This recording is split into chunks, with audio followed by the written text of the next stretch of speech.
SJS 1811.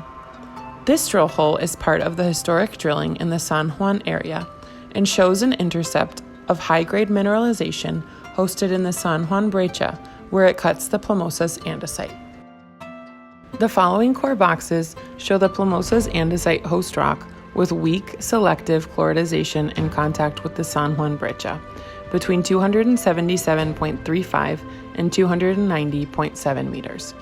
Mineralization in the breccia consists of quartz, galena, sphalerite, pyrite, and locally chalcopyrite.